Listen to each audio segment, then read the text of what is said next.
BFM Business et la Tribune présentent le 18-19 d'Edwige Chevrillon. Vous êtes bien dans le 18-19 avec mon invité Nicolas Rousselet, qui est le président des taxis G7 du groupe Rousselet. Bonsoir Nicolas Rousselet. Bonsoir. Merci d'être là. Beaucoup de questions à vous poser. D'abord, vous fêtez vos 120 ans. Bon, on ne va pas faire la plaisanterie habituelle, mais enfin, ça a 120 ans, ça veut dire que c'est une longue histoire derrière vous.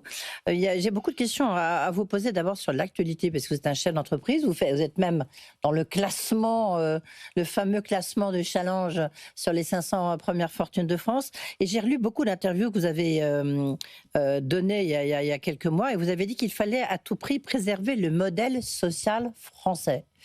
Est-ce que ce soir, à la veille du vote sur le PLFSS, est-ce que vous dites encore ça lorsque vous voyez la dette sociale qui ne cesse d'exploser et qu'on est en train de suspendre la réforme des retraites ? Oui, il faut que tout le monde fasse des efforts. Mais quand je dis tout le monde, si vous avez l'une de mes interviews... Plusieurs. Y compris les GAFAM, les Natou, les Google, les Apple, Facebook... Bon, les Uber. Donc, nous, on est toute la journée sur ces applications qui sont magiques. On ne peut pas se passer de son iPhone. Bon, il faut que tout le monde contribue au modèle social français, aux impôts. Je vous prends un exemple. Mon concurrent californien, on a un écart de 1 à 50. Il a payé en 2023 156 000 euros d'impôts. La G7, on en a payé 9 millions. Donc tout le monde doit contribuer. On ne peut pas profiter des 450 millions d'habitants en Europe sans payer le juste écho à ce bassin de consommation qui fait la fortune des GAFAM, des Natou. Et chacun doit payer. Oui. Mais est-ce que vous êtes prêt à payer ?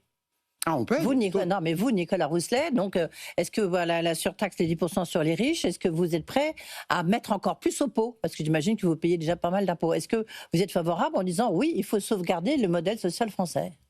En tout cas, les 120 ans de G7, d'histoire de G7... Non, mais ça, on va y venir.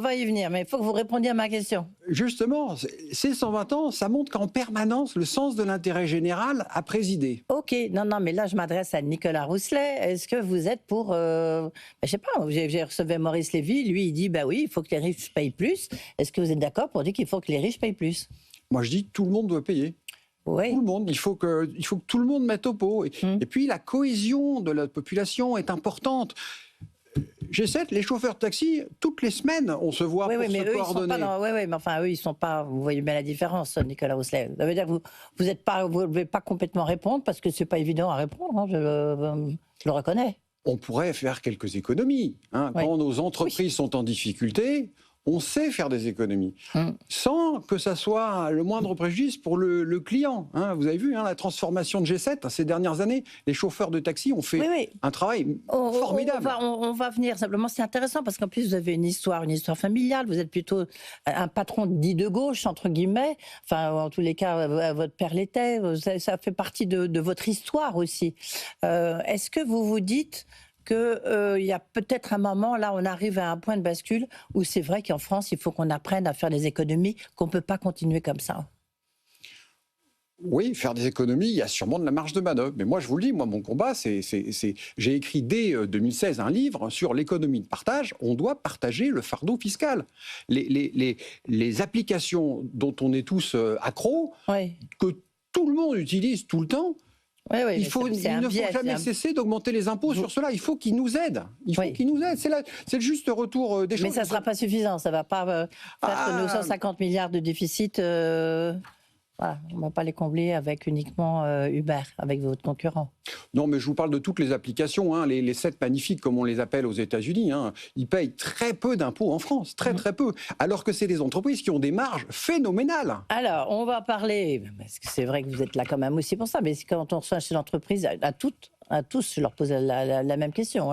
On va rappeler, parce que les chiffres sont quand même importants, vous avez 10 000 chauffeurs de taxi indépendants à Paris, vous avez 5 000 chauffeurs partenariats en province, 14 millions de courses réalisées par an. Et puis, vous avez, ça c'est important à souligner, un engagement très fort sur le transport des personnes en situation de handicap. Et ça, vous mettez beaucoup d'accent dessus.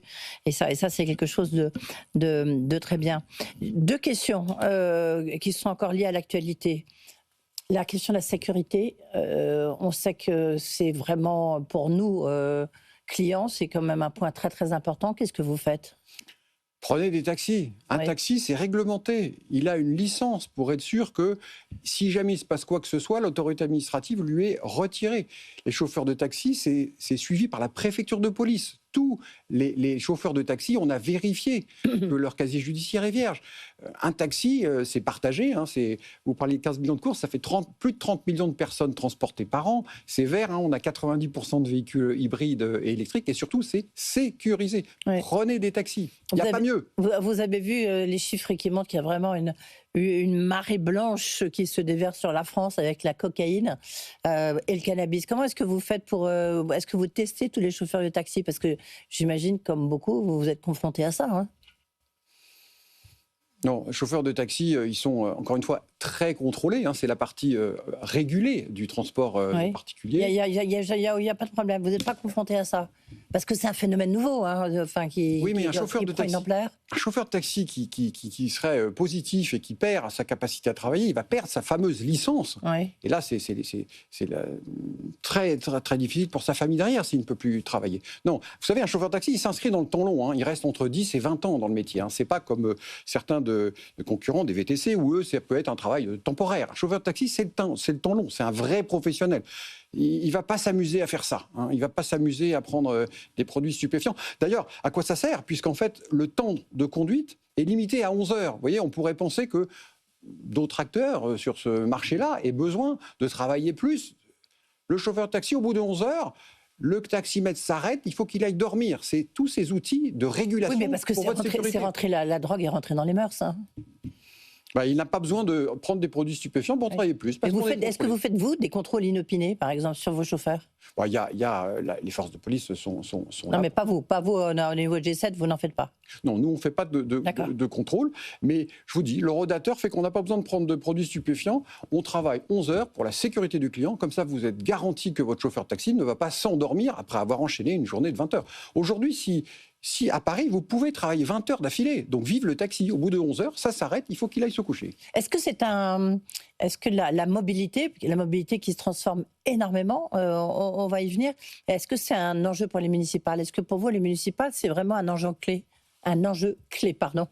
Oui, nous, on parle avec tous les candidats, c'est la démocratie, et super, les Parisiens vont choisir. Mais c'est vrai que le partage de la chaussée, quand il y a autant d'acteurs, il devient extrêmement délicat. Vous savez que les taxis, c'est Louis XIV qui a mis en place un système de fiacre.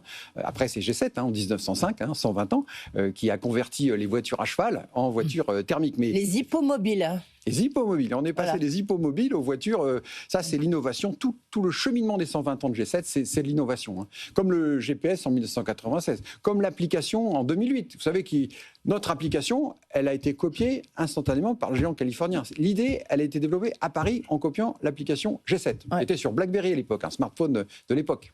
Et donc, pour les municipales, parce que... Pour vous, qu'est-ce que vous demandez? Un bon maire, c'est quoi pour vous, pour Nicolas Rousselet? C'est quoi un bon maire? Je pense qu'on ne peut que se féliciter de la baisse de la pollution de l'air parisien. Ça, on est tous... mais j'imagine c'est lutter contre les embouteillages, c'est avoir des voies de taxi réservées, c'est quoi quels sont pour vous les enjeux? Quand on va sur des voies de taxi réservées, on a un effet très important sur la baisse de la pollution, puisqu'on transporte à peu près 15 personnes par jour. Donc les taxis, quand en plus on est en hybride et en électrique, vous voyez, on a un vrai effet pour baisser la pollution. Et puis des comportements pacifiés. Malheureusement... mais par exemple, sur le périphérique, où il y a une voie qui a été mise, le périphérique parisien, il y a une voie spéciale qui a été mise pour les taxis. Est-ce que ça fait partie des décisions qui ont été prises par Anne Hidalgo, qui sont très favorables et que vous aimeriez bien que d'autres, ça existe aussi à Lyon, dans d'autres capitales régionales. Est-ce que pour vous, c'est important, ça?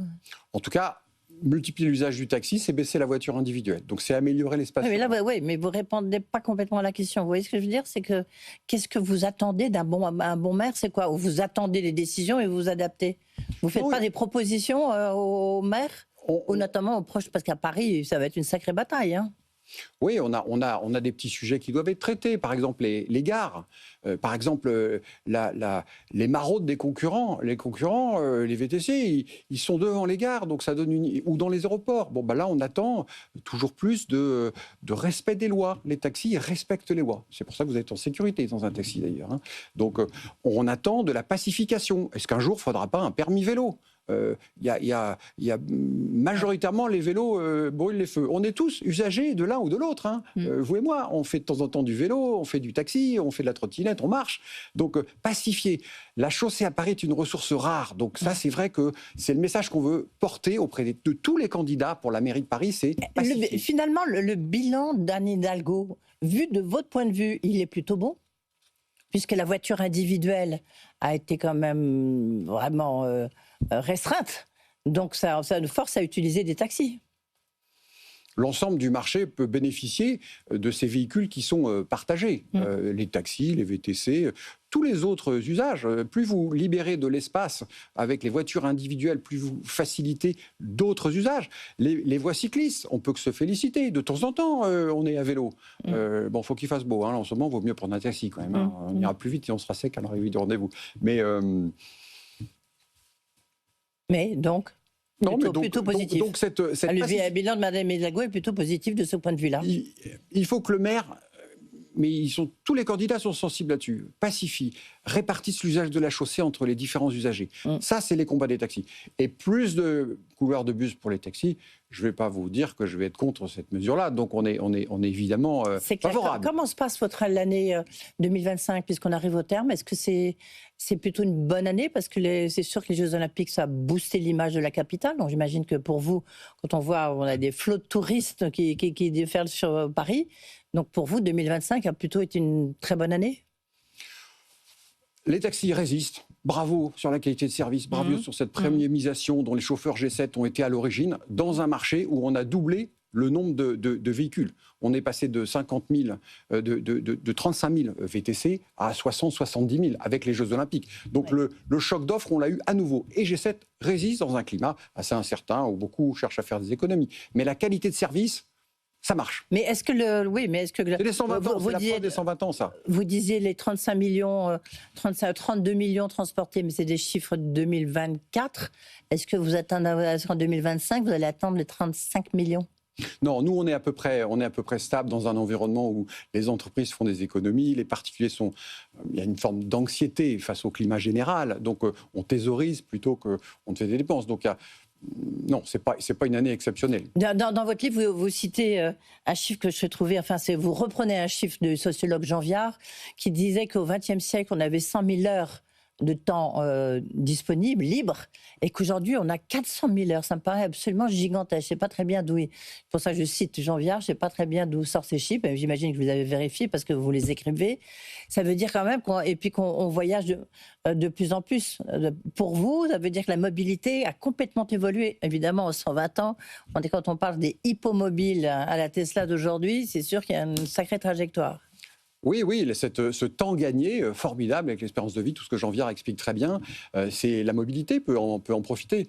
Oui, et multiplié par 9. Ouais. Exactement. Et les 120 ans, nous, on est déjà là, on revient d'un voyage d'études en Chine pour travailler sur les véhicules autonomes. J'ai été essayer les véhicules de Google à Phoenix il y a 1 an et demi. On se projette dans les 120 prochaines années. Hein, toujours l'humain, la technologie au service de l'intérêt général. C'est ça la G7, c'est ça le succès des 120 ans. Et bien justement, alors c'est quoi? La voiture autonome, c'est pour quand? Ça va être très vite. Et nous, on aura la voiture autonome. Mais je pense que dans notre business model, la qualité de service, c'est avec un chauffeur, c'est un humain. On a un groupe de travail sur la voiture autonome avec des chauffeurs de taxi. Alors, c'est plus une voiture autonome. Pardon, j'ai le chat dans la gorge. Donc, c'est plus une voiture autonome, c'est un chauffeur de taxi? Si. Ah bon? Il y aura des degrés d'autonomie qui vont permettre aux chauffeurs de taxi, par exemple quand il arrive porte de la Chapelle pour aller à Roissy, il peut se mettre en véhicule autonome. Mais rien ne remplacera quelqu'un qui vous ouvre la porte. Donc il y aura toujours un chauffeur de taxi? Moi, je le pense. Dans notre business model, les voitures, il faut les nettoyer. Il y a des vrais sujets aussi sur les véhicules autonomes, sur la confidentialité des données. Vous savez que dans un véhicule autonome, tout est enregistré. Oui. Donc, moi, je pense qu'on aura nous des véhicules autonomes avec des chauffeurs de taxi pour ouvrir la porte, pour vérifier quand vous rentrez chez vous que vous n'êtes pas suivi, toujours la sécurité du chauffeur de taxi, le positionnement haut de gamme de G7, mais en même temps, on aura ces voitures autonomes. D'ailleurs, les candidats au municipal doivent vraiment faire attention à ça. Si du jour au lendemain, on a un acteur de la tech qui met 100 000 véhicules autonomes à la route, il n'y aura plus du tout de circulation. Donc on voit les enjeux qui se profilent. Vive la technologie, on l'adoptera, et en même temps, attention. Et vous pensez que ça, on risque de voir, enfin on risque ou pas, je ne sais pas, mais en tout cas pour vous, c'est un risque de voir débarquer c'est avec vos concurrents, les Uber ou d'autres, hein, est-ce qu'ils risquent, eux, de mettre des voitures autonomes très rapidement? En tout cas, la logique, c'est une licence de taxi égale une licence pour un véhicule autonome. Oui. C'est ça la logique. Et c'est ça sur lequel on s'achemine. Mais nous, on adoptera les véhicules autonomes. Moi, si j'ai des clients qui veulent un véhicule autonome dans l'application G7, on a 12 niveaux de service, on aura des véhicules autonomes. Mais on gardera le chauffeur. On gardera le chauffeur.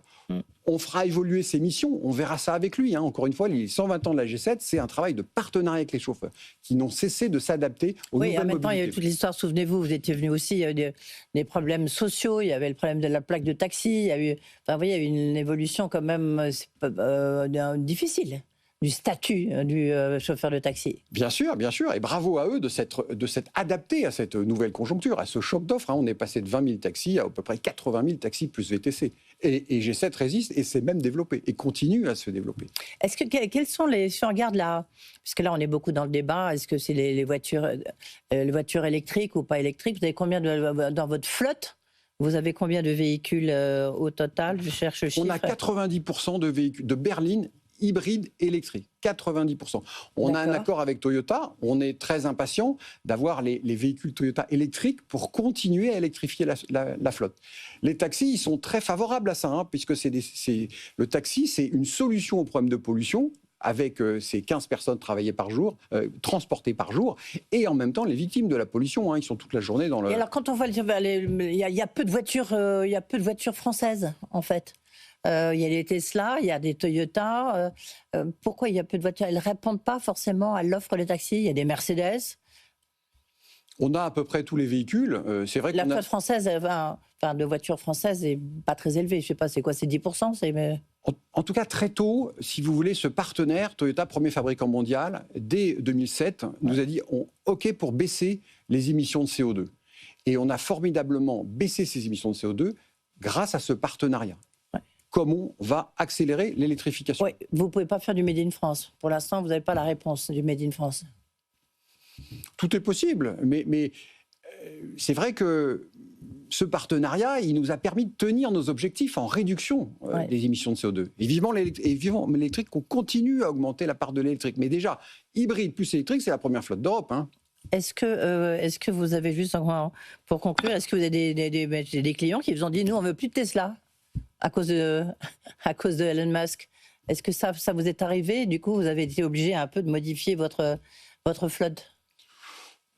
Non, c'est plus les remarques que vont nous faire nos clients. Hein, encore une fois, le succès des 120 ans de G7, c'est l'attention portée à l'expérience client. C'est plutôt, est-ce que le siège à l'arrière est bien positionné? Est-ce que c'est un peu trop bas, un peu trop haut? C'est pour ça qu'on a 12 degrés gamme de service. Vous voyez, c'est pas forcément un véhicule. C'est tiens, on veut plutôt un plancher bas parce qu'on a des personnes à mobilité réduite. Vous savez que c'est un de nos grands combats. Vous en avez dit quelques mots. Voilà. Donc c'est plutôt la configuration du véhicule. Le client choisit le véhicule qu'il veut. Plutôt. Oui. Alors vous parlez, c'est normal. Vous parlez beaucoup de clients. Moi, ce qui m'a frappé dans votre livre, c'est justement toute cette évolution de la mobilité. On voit tous les enjeux. C'était intéressant de se replonger dans le passé et puis de voir les enjeux à venir, parce que je pense que la mobilité, c'est vraiment quelque chose qui va être totalement transformé par la révolution technologique que nous sommes en train de traverser. Merci, Nicolas Rousselet. Le G7, une course à travers les siècles, très beau livre.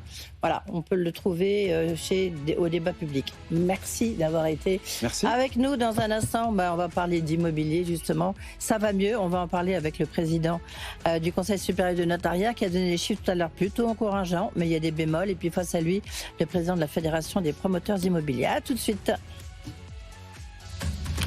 Le 18-19 d'Edwige Chevrillon sur BFM Business.